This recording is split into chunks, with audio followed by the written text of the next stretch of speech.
여러분 안녕하십니까? 시국이 좀 어수선하고 불안해서 안부를 묻는 인사말이 소중하게 다가오는 요즘입니다. 러시아의 우크라이나 침공으로 양국 간의 전쟁이 러시아의 핵 위협이라는 새로운 국면을 맞고 있습니다. 여기에 북한에 잇따른 미사일 도발과 군용기 시위 등으로 한반도 정세에도 긴장감이 감돌고 있습니다.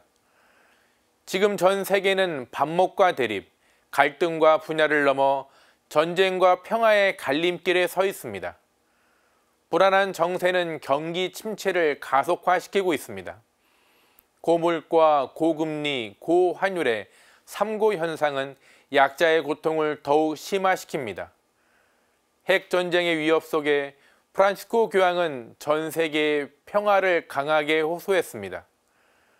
도대체 왜 역사를 통해 배우지 않으려는 겁니까? 제2차 바티칸 공의회가 열린 60년 전, 우리는 당시 세계를 위협했던 핵 전쟁의 위험을 잊을 수 없습니다. 1962년 10월 12일에 개막해 3년 동안 진행된 제2차 바티칸 공의회가 채택한 문헌 중에 현대 세계의 3호 헌장이 있습니다. 이 헌장은 가우디움 에스페스, 즉 기쁨과 희망이라는 단어로 시작합니다. 일촉즉발의 긴장과 과제들이 도사리고 있는 지금, 우리는 어떻게 평화를 찾아야 할까요? CPBC 주간 종합뉴스에서 그 길을 찾아보겠습니다. 네, 오늘 첫 소식은 앞서 말씀드린 프란치스코 교황의 평화에 대한 간절한 호소로 시작합니다. 프란치스코 교황은 지난 9일 주일 3종 기도에서 러시아의 핵무기 위협을 강하게 경고했습니다. 아울러 한반도 상황에 대해서는 북한을 방문할 수 있다는 입장을 거듭 재확인했습니다. 이어서 전해드릴 소식은 한반도 전술핵 재배치 논란을 짚어봤습니다. 북한의 핵과 미사일 위협에 대응하기 위해 우리도 핵 무장을 해야 한다는 주장이 정치권 안팎에서 제기되고 있습니다. 윤석열 대통령도 여러 의견을 잘 경청하고 따져보고 있다고 밝혔는데요. 가톨릭 교회의 시각은 어떨까요? 함께 보시겠습니다. 지난 8일 러시아와 우크라이나 크림반도를 잇는 다리에서 폭발 사고가 발생했습니다. 러시아는 이 폭발의 배후로 우크라이나를 지목했습니다.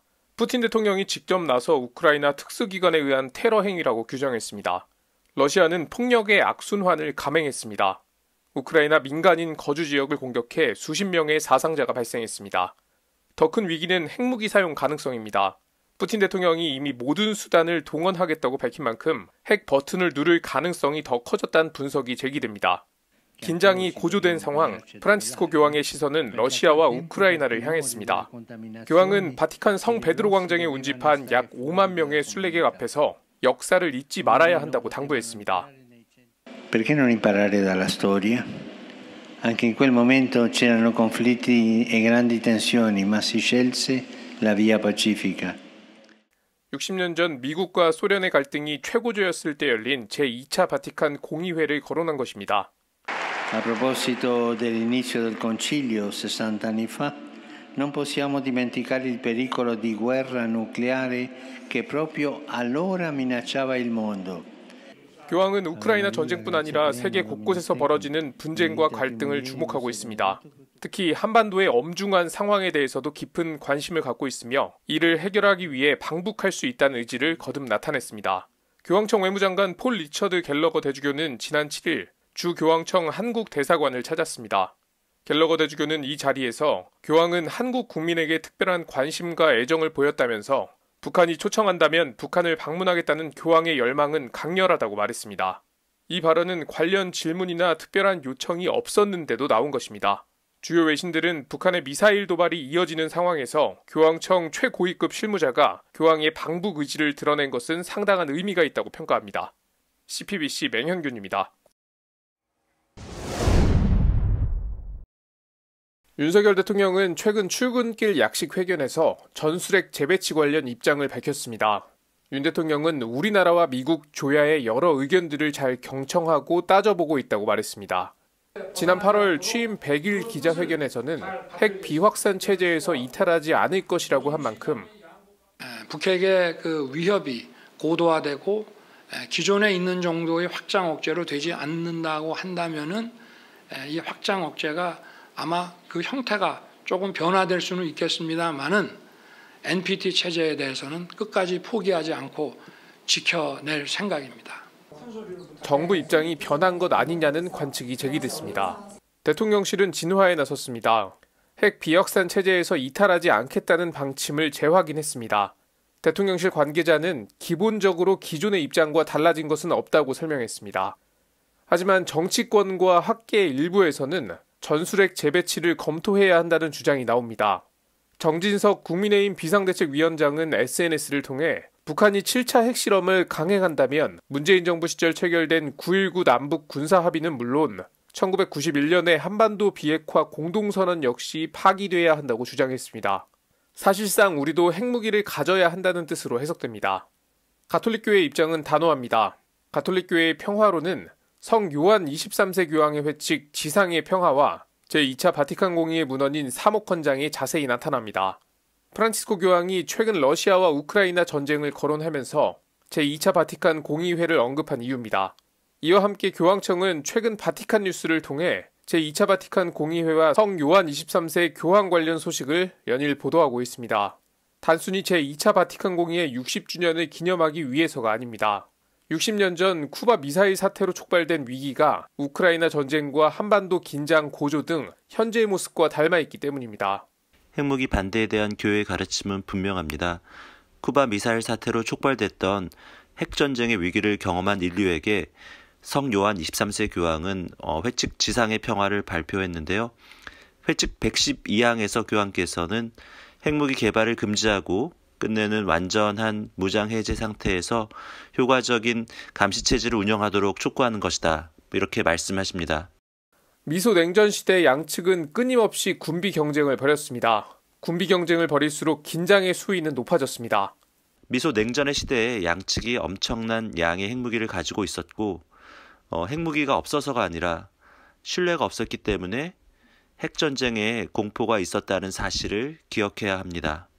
CPBC 맹현균입니다. 최근 미국 워싱턴에서 한미 주교단과 전문가들이 함께한 가톨릭 한반도 평화포럼이 모두 마무리됐습니다. 포럼에 참석한 주교들은 한반도 평화에 대해 국제사회와 연대하기 위한 처음이지만 큰 발걸음이었다고 입을 모았습니다. 포럼 주요 내용 전해드립니다. 이어서 지난 13일 마무리된 주교회의 추계 정기총회 소식 전해드립니다. 바티칸의 한국인 첫 사제인 성 김대건 신부의 성상이 세워지고 10월 첫째 주일에 지내던 군인주일이 내년부터는 10월 둘째 주일로 이동합니다. 총회 주요 사안을 전해드립니다. 격동의 한반도의 평화를 가져오기 위해 미국 워싱턴에 모인 한미 주교단과 전문가들 2022 가톨릭 한반도 평화 포럼은 한반도 평화의 난관을 타개하기 위해 머리를 맞댄 자리였습니다. 교회는 이렇게 믿고 가르칩니다. 진정한 평화는 오로지 용서와 화해를 통해서만 가능해진다. 교회는 전쟁과 폭력을 통해 평화를 얻을 수 없다는 진리를 확인합니다. 참석자들은 포럼에서 한반도의 전쟁은 어떠한 경우에도 용납해서는 안 되며 군사적 긴장을 완화시키기 위해 적극적인 노력이 필요하다는 점을 재확인했습니다. 아울러 현재 북핵 문제를 해결하기 위해 국제사회가 북한에 가하는 제재가 인도주의적 폐해를 야기하고 있다는 사실이 강조됐습니다.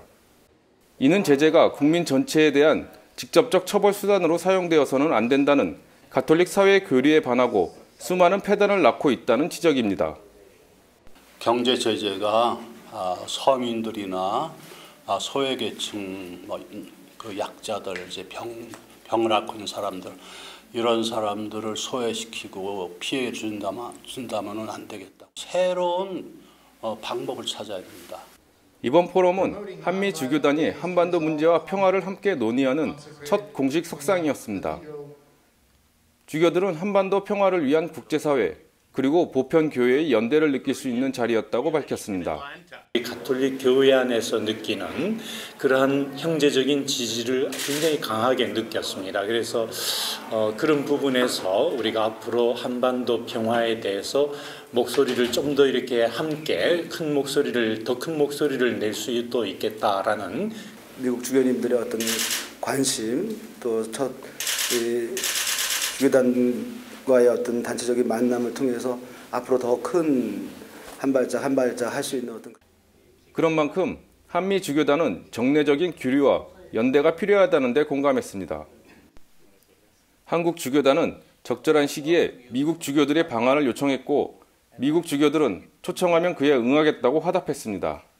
포럼은 앞으로 나아가야 할 방향과 과제도 남겼습니다. 한반도 평화를 위한 국제사회의 연대를 위해 보다 더 구체적이고 적극적인 방안을 모색해야 한다는 점입니다. 뿐만 아니라 복음의 핵심 가치 가운데 하나인 평화를 증진시키는 평화 교육이 필요하다는 점도 강조됐습니다. 시노달리타스 정신에 따라 대화를 나누고 경청하면서 우리 사회에 화해를 가져오는 것이 한반도 평화의 시작이 될 수 있다는 겁니다. 이틀간 한반도 평화를 위한 교류의 장이 되었던 2022 가톨릭 한반도 평화 포럼. 포럼은 막을 내렸지만 한반도의 진정한 평화를 이룩하기 위한 본격적인 발걸음은 이제 다시 시작됐습니다. 미국 워싱턴에서 CPBC 이승선입니다. 바티칸에 한국인 첫 사제의 성상이 최초로 들어서게 됐습니다. 성 베드로 대성전 외부 벽감에 성 김대건 안드레아 신부의 조각상이 세워지는 겁니다. 주교회의 의장 이용훈 주교는 오늘 이러한 내용이 담긴 2022년 추계 정기총회 결과를 발표했습니다.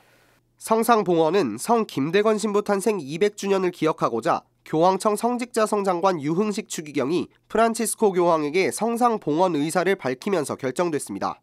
성상은 40톤 규모의 카라라 대리석으로 만들어질 예정이며 조각가 한진섭 씨가 제작을 맡습니다. 한국 교구가 합심해서 제작비는 부담을 하게 되고 지금 진행 중입니다. 우리 한국 교회로서는 큰 영광이죠.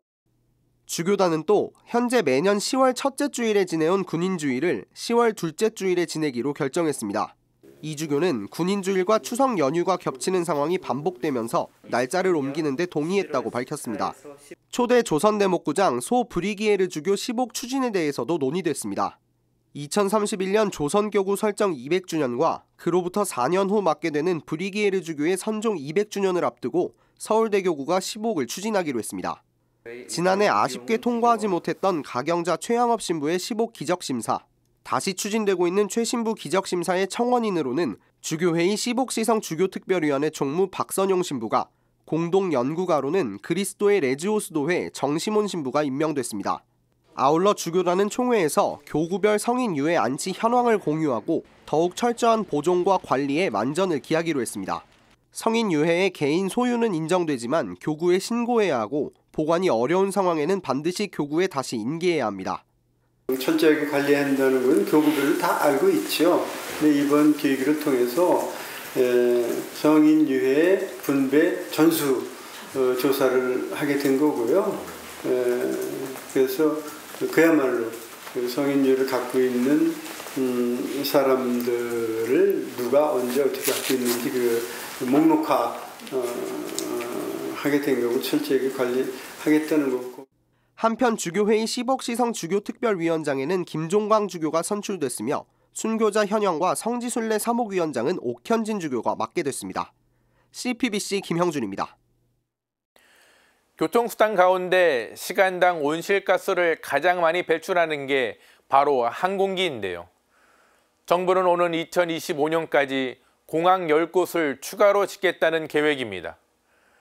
관련해 주교회의 생태환경위원회는 입장문을 내고 탄소 중립에 역행하는 과도한 공항 건설과 이로 인한 생태계 파괴 행위를 이제라도 멈춰야 한다고 우려했습니다. 주교회의의 입장문 내용 전해드립니다. 이어서 국제사회의 우려를 낳고 있는 후쿠시마 원전 오염수 처리 문제를 짚어보겠습니다. 일본 정부는 이르면 내년 봄부터 오염수를 바다로 내보낼 계획이라고 밝혔는데요.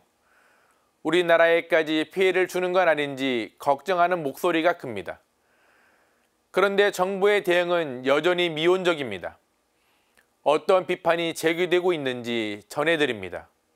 그중 항공 온실가스는 지구 온난화에 치명적인 영향을 미칩니다. 항공기 사용 빈도가 급증하고 있어 다른 요인들보다 심각성이 높아지고 있습니다. 국토교통부가 지난 2016년 제작한 항공기 온실가스 감축을 위한 홍보 영상입니다. 그로부터 5년이 흐른 지난해 9월 국토부는 제6차 공항개발 종합계획을 확정 고시했습니다. 오는 2025년까지 공항 10곳을 추가로 건설하는 게 골자입니다. 이렇게 되면 기존 공항을 포함해 국내 공항이 25곳으로 늘어납니다. 2020년 코로나 여파로 공항 14곳 모두가 적자에 허덕이는 상황. 정부가 쏟아부은 공적 자금만 8조 원에 이릅니다. 온실가스 감축을 위해 자국에서 세 번째로 큰 공항을 폐쇄하기로 결정한 스웨덴. 열차로 2시간 30분 안에 이동할 수 있는 거리에 대해 국내선 항공 운항을 금지하는 법안을 통과시킨 프랑스와는 너무나 대조적입니다. 주교회의 생태환경위원회 위원장 박현동 아빠스는 입장문을 내고 기후위기에 선제적으로 대응하겠다며 2050년 탄소 중립을 선언한 정부가 형식적인 움직임을 보이고 있다고 지적했습니다. 특히 현재 추진되고 있는 새만금 신공항 건설로 인해 막대한 양의 온실가스 배출이 예상되고 나아가 갯벌과 산림 등 온실가스 흡수원을 없애버리는 이중의 악영향을 불러일으킨다고 우려했습니다. 또한 한쪽에서는 막대한 예산을 들여 갯벌 생태계 복원과 보존을 강조하면서 이를 파괴하는 신공항을 짓는 모순을 자처하고 있다고 비판했습니다. 제주도 제2공항 건설과 관련해선 주민 투표를 통해 주민들이 반대하는 일임을 상기시켰습니다.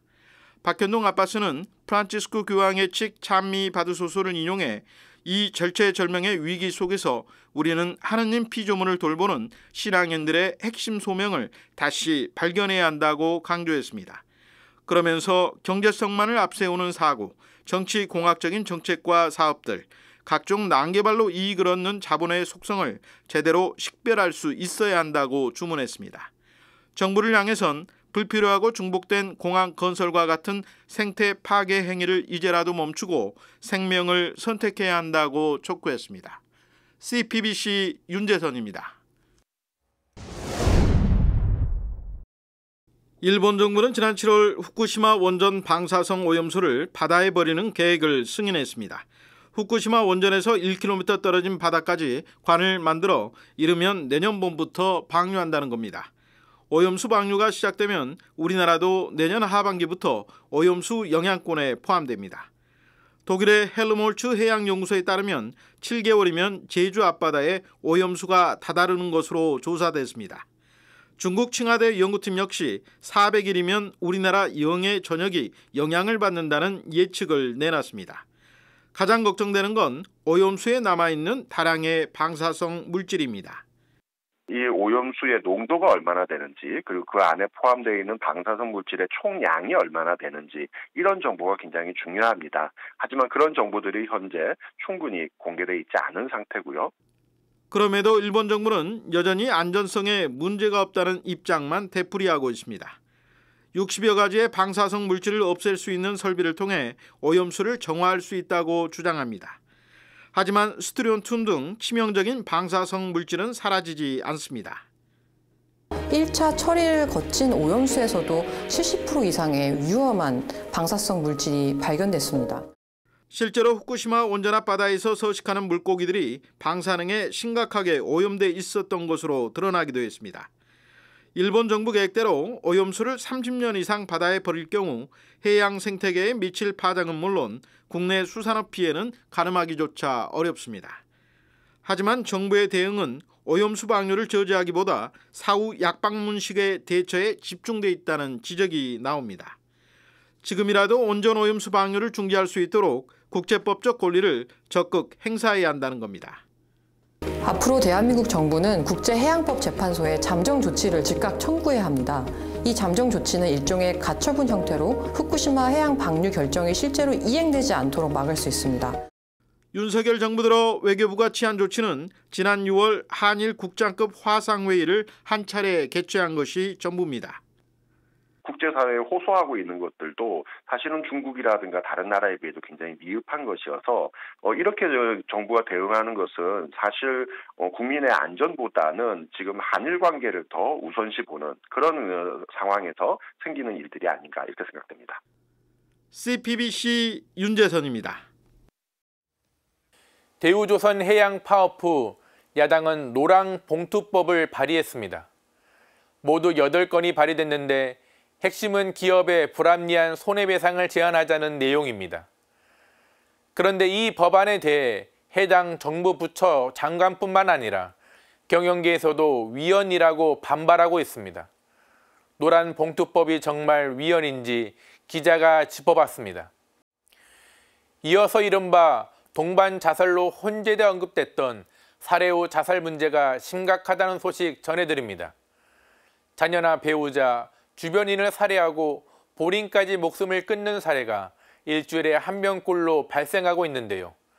극단적 선택이 비단 개인의 문제가 아닌 만큼 국민 생명을 지키기 위한 정부 차원의 대응이 시급하다는 지적입니다. 어떤 지적인지 전해드립니다. 470억 원, 대우조선해양 파업 노동자들이 사측으로부터 받은 손해배상 청구 금액입니다. 이 건으로 국회에서는 더불어민주당과 정의당 의원들이 주축이 되어 다시 노란봉투법 제정에 나섰습니다. 정의당 이은주 의원실에서 발의한 법안을 비롯한 8건의 법안은 내용이 조금씩 다르지만 핵심은 일치합니다. 노조의 파업이 폭력행위로 이뤄졌거나 아주 특별한 사정을 제외하고는 기업의 불합리한 손해배상을 제한하자는 내용이 담긴 노동조합 및 노동관계조정법 개정안입니다. 민주노총도 비슷한 취지를 담은 법안 개정을 위해 노조법 2, 3조 개정운동본부를 출범하고 구체적인 법안을 곧 발표할 예정입니다. 이에 대해 이정식 고용노동부 장관과 한동훈 법무부 장관은 위헌 소지가 있다고 말했습니다. 김문수 신임 경제사회노동위원회 위원장도 문제가 많은 법이라고 극렬히 비판적인 입장을 보여 노동계와 경영계, 여당과 야당 간의 치열한 입법 갈등이 예상됩니다. 법안을 추진하는 야당은 국정감사 이후 심사에 들어가 12월 정기국회에서 반드시 통과시키겠다는 입장입니다. 학계에서도 사측의 손해배상 청구 자체를 제한하는 이 법안은 위헌이라고 보는 입장도 있습니다. 불법 점거 농성이건 이런 것들을 통해 가지고 종래 실질적으로 노사 간의 협의를 통해 가지고 손해배상을 안 하고 넘어간 경우들이 많기는 하더라도 이걸 아예 법적으로 하지 못하도록 하겠다. 다시 말하면 불법적인 점거 농성 같은 얼마든지 해도 된다.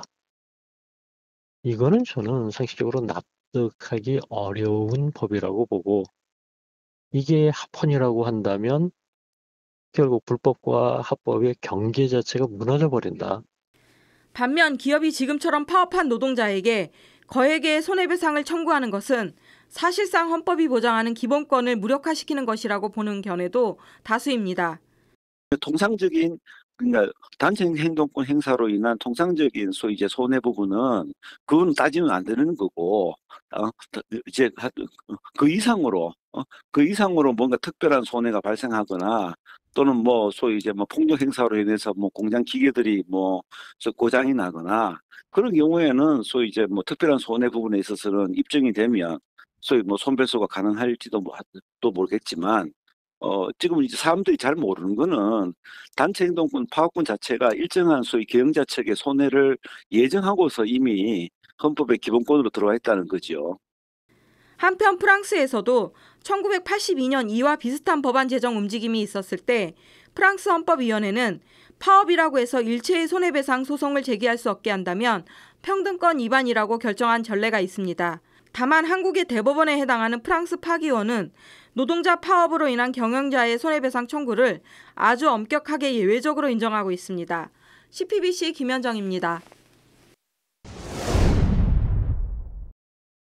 국내 살해 후 자살 문제는 흔히 동반 자살이라는 개념과 혼재돼 왔습니다. 하지만 살해 후 자살은 본인의 의사와 관계없이 목숨을 잃게 된다는 점에서 동반 자살의 개념과는 분명한 차이가 있습니다. 더불어민주당 인재근 의원에 따르면 2013년부터 8년간 살해 후 극단적 선택을 한 이들은 416명입니다. 한 해 평균 52명으로 일주일에 한 번꼴로 비극이 이어지고 있는 겁니다. 특히 아동의 경우 지난해 학대로 인해 사망한 아동 가운데 35%가 살해 후 자살 혹은 시도 사건으로 목숨을 거뒀습니다. 부모가 극단적 선택을 하는 것도 안타까운 문제지만 책임감으로 아이들까지 목숨을 끊게 하는 것은 병리적 현상이라는 게 전문가들의 관점입니다. 나 없이 얘들이 불쌍해진다 뭐 이런 생각으로 같이 이제 뭐 자살을 하는 건데, 남는 아이들에 대한 여러 가지 객관적인 지원들이 잘 이루어질 거라는 이런 생각이 들면은. 가톨릭대 심리학과에서 발표한 연구 결과에 따르면 국내 살해 후 자살의 주된 원인은 관계 문제였습니다. 관계 문제에는 가족의 질병이나 사망 이후 살해 후 자살이 이어지는 경우도 포함돼 안타까움을 더하고 있습니다. 우울이나 수면장애 등 정신건강의 문제, 그리고 파산과 같은 경제적 문제로 인한 극단적 선택도 많은 비중을 차지했습니다. 이처럼 다면적인 이유로 발생하는 살해 후 자살 문제를 제대로 들여다보기 위해 정확한 통계가 필요하다는 지적이 나옵니다. 현재 대부분의 통계는 조사원의 직접 조사를 통한 것으로 공식적인 통계로 잡히지 않고 있는 상황입니다. 국가안전망 빈틈에서 안타까운 비극이 반복되고 있습니다. 정부는 이런 사례를 관리하고 분석해서 위험 요소를 없애고 사각지대를 개선해야 합니다. 자살 문제가 개인만의 문제가 아닌 만큼 살해 후 자살의 원인을 해결해 줄 수 있는 정책이 시급하다는 지적도 나옵니다. 개인의 문제로만 치부를 해버리면은 해결하는데 한계가 있을 것 같고요. 심적인 것뿐 아니라 뭐 경제적인 거나 법률적인 지원을 같이 원스톱으로 연결해서 같이 이렇게 조언을 해주거나 지원을 해줄 수 있다. 그래서 이런 것들이 좀 정책적으로 마련이 돼야지. 세계 최고 수준의 자살률이라는 오명에 이어 살해 후 자살이라는 안타까운 현실을 마주한 지금 생명을 지키기 위한 촘촘한 지원이 절실해 보입니다. CPBC 김형준입니다. 팬데믹으로 막혔던 하늘길이 다시 열리면서 산티아고 순례길도 다시 열렸다고 합니다. 최근 가톨릭대는 학생들에게 해외 경험을 제공하기 위해 산티아고 순례 장학금을 수여했습니다. 이를 통해 순례를 다녀온 장학생들로부터 산티아고 순례길의 의미를 들어봤습니다. 이어서 프란치스코 교황이 다음 달 20일 세계 젊은이의 날과 내년 8월 포르투갈 리스본에서 열리는 세계 청년대회를 앞두고 발표한 담화 내용을 전해드립니다. 함께 보시겠습니다. 저마다 무거운 배낭을 지고 해안가를 걷습니다. 비가 오면 우위까지 입고 비를 맞으며 길을 걷지만 발걸음은 가볍습니다. 가톨릭대 19학번 입학 동기로 만나 인연을 맺은 김다움, 이경민, 박채은 학생이 걷고 온 산티아고 순례길의 모습입니다.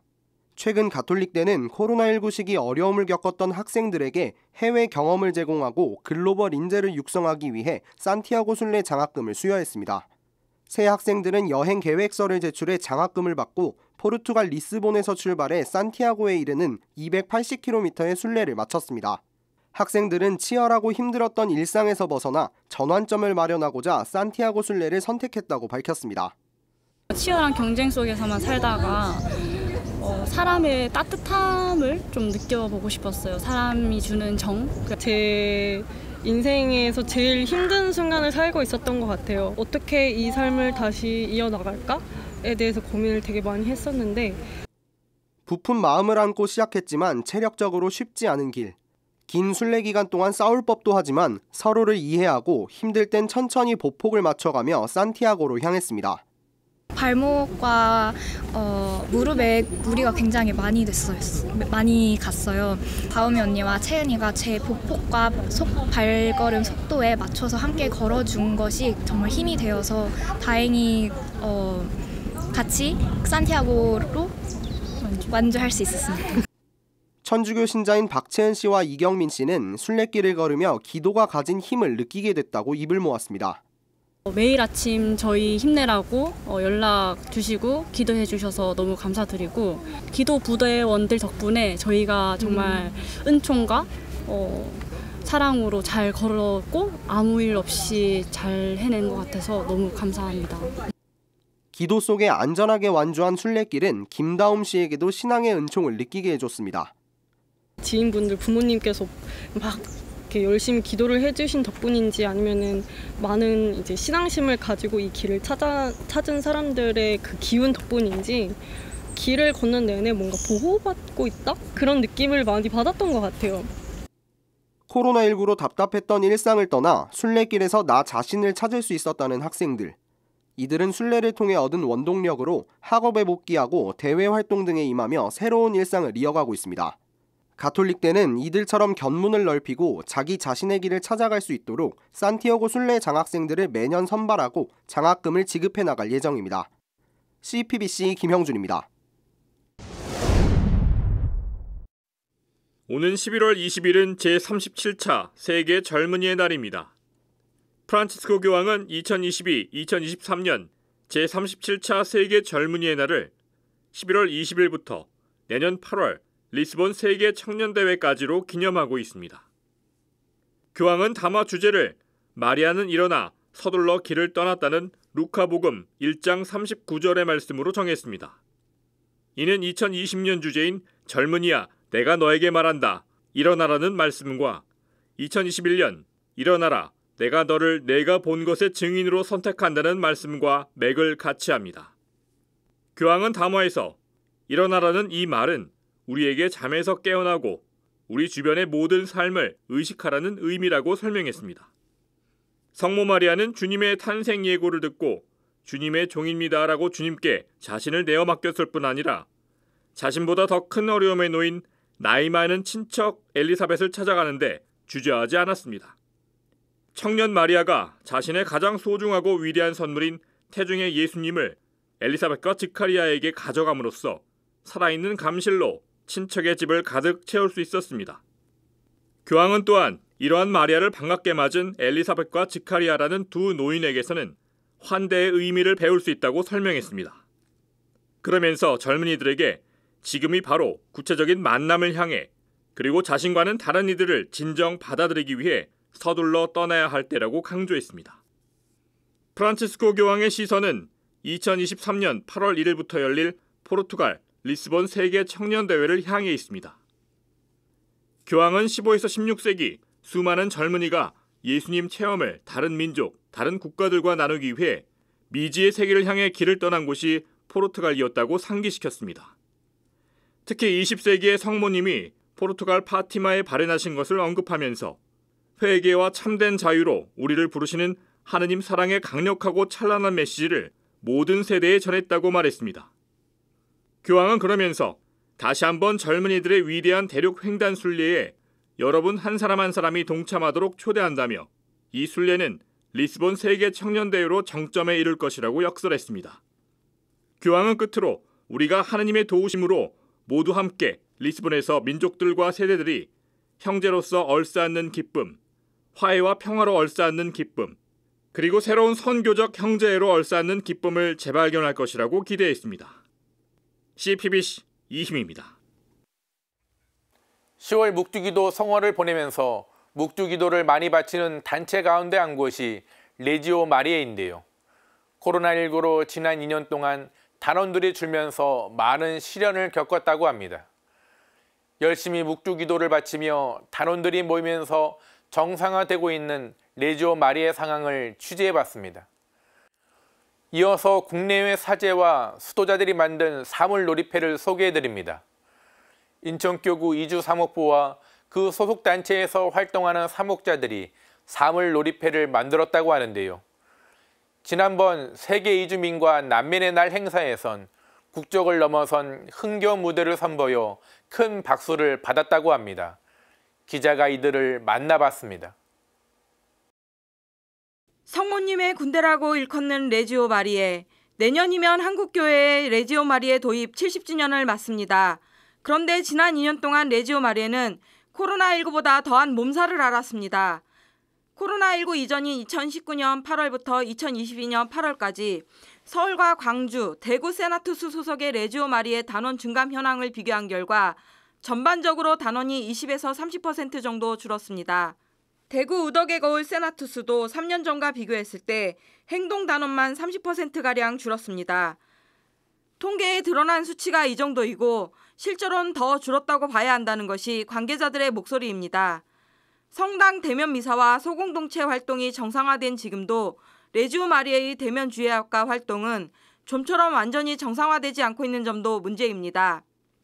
제대로 지금 주의합에 출석하는 단원이 사실 중요할 것 같아서 아마 그 현황으로 보면은 한 40% 정도. 레지오 마리의 간부들은 팬데믹을 겪으면서 점점 줄어가는 단원과 프레시디움, 꾸리아를 보며 마음고생이 심했습니다. 지금 저들 참 답답합니다 지금. 코로나 2년 동안 참 너무 이렇게 심했습니다 마음이. 그런데 각 지역 세나투스 단장들은 오히려 코로나19는 단원 감소의 하나의 계기였을 뿐이라고 한 목소리로 말합니다. 처음에는 이렇게 누구 소개를 입단해가지고 하다 보니까 자꾸 이렇게 나와 매주 갖는 것이 상당히 정착하지 못한 사람들한테는 그게 자기들 부담이 됐을 거예요. 하기 싫었죠. 울고 싶은데 코로나가 와서 빰을 하면 다 때려져 버렸죠. 그럼에도 어려운 시기를 지나 재정비를 마친 단원들도 있습니다. 대부분 묵주기도의 은총, 성모님의 은총을 체험한 경험을 잊지 않은 단원들입니다. 2023년 5월 31일이 우리 한국에 내주 도입된 이제 70주년이 되는 해다 그 말이죠. 네. 그래서 그걸 이제 계기로 해서 저희들이 지금 70주년 기념 미사를 하면서 또 이 특대적인 단원들을 또 한번 전부 손에 손잡고 한번 부활의 짓을 한번 해보려고 지금 준비하고 추진하고 있고 그러네요. 이렇게 코로나로서 좀 해이해졌던 것들을 좀 더 다독이고 이렇게 좀 나가려고 뭐 준비를 하면서 어쨌거나 이제 묵주기도 성호를 맞이해서 이제 많은 단원들이 묵주기도 열심히 하면서 좀 더 레지오를 정상화시키는. CPBC 김현정입니다. 따사로운 가을 햇볕이 내리쬐는 인천교구 답동 주교자 성당. 한낮의 정적을 깨며 묵직한 목소리가 울려 퍼집니다. 이어 신명나는 꽹과리 소리를 신호로 네 악기들이 함께 흥겨운 장단을 만들어냅니다. 악기를 연주하고 있는 사람들은 인천교구 이주사목부와 소속단체에서 활동 중인 사제와 수도자들입니다. 한국은 물론 베트남과 필리핀, 인도까지 서로 국적도 다르고 언어도 다르지만 우리 전통음악으로 모두 하나가 됩니다. 베트남 다낭교구 출신의 킴 신부는 흥이 가시지 않았는지 합주를 마친 뒤에도 연신 엄지를 지켜세웁니다. 사물놀이 즐겨요. 사물놀이패를 만든 것은 인천교구 이주사목부 부국장 김현우 신부였습니다. 오랜만에 대면으로 진행된 세계 이주민, 난민의 날 행사에 국내외 사제와 수도자들도 함께하는 모습을 보여주고자 한 겁니다. 처음에 제가 소개를 할 때 코리안 트래디셔널 인스트루먼트라고 고객을 했어요. 그리고 이제 이게 오케스트라다. 다양한 악기가 함께 조화해서 소리를 내니까 그리고 소개를 하니까 너무 좋아하시는 거예요. 그분들도 이걸 본 적은 있었는데 직접 할 기회는 없었거든요. 그래서 흔쾌히 허락해 주셨습니다. 김 신부는 고등학교 때 풍물놀이 동아리에서 활동했던 경험을 살려 사물놀이패의 리더인 상쇠를 맡았습니다. 다른 사람들에게 악기 다루는 법을 알려준 것도 모두 김 신부였습니다. 한 달가량의 맹렬한 연습 끝에 선 무대. 사물놀이패는 수백 명의 동남아, 중남미 공동체 신자들 앞에서 신명나는 한국의 가락을 선보였습니다. 처음에 정말 조금 힘들었어요. 왜냐하면 시작할 때부터 양손을 치는 거는 저한테는 너무 익숙하지 않았기 때문에 아마 힘들 거라고 생각했지만 보니까 해보니까 좀 좋아요. 첫 공연을 무사히 마친 상쇠 김현우 신부에겐 새로운 목표도 생겼습니다. 한국인과 이주민 청년으로 구성된 사물놀이패를 만들어 내년 포르투갈 리스본 세계청년대회에서 흥겨운 민속음악을 전 세계 청년들에게 들려주는 것입니다. 김 신부는 차이를 뛰어넘어 흥겨운 가락 속에 모두 하나가 되는 순간을 꿈꾼다고 말했습니다. 한국인 청년들과 이주민 청년들이 거리가 있었다면 같이 조화롭게 어울리는데 크게 의미를 둘 수 있을 것 같습니다. CPBC 장현민입니다.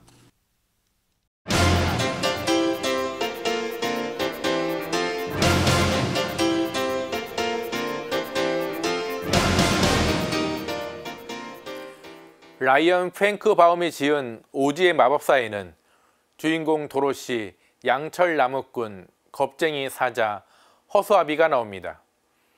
허수아비는 두뇌가 없었고 양철 나무꾼은 심장이 없었고 겁쟁이 사자는 용기가 없었습니다.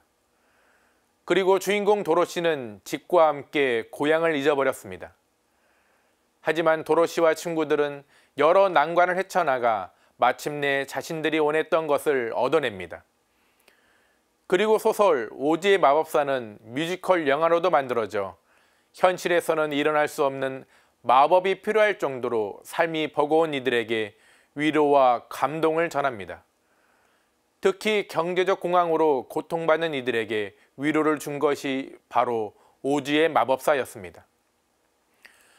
영화가 상영된 1930년대 미국은 대공황의 시기였습니다. 1920년대 대호황을 보냈던 이들이었기에 1930년대 대공황은 너무나 고통스러웠습니다.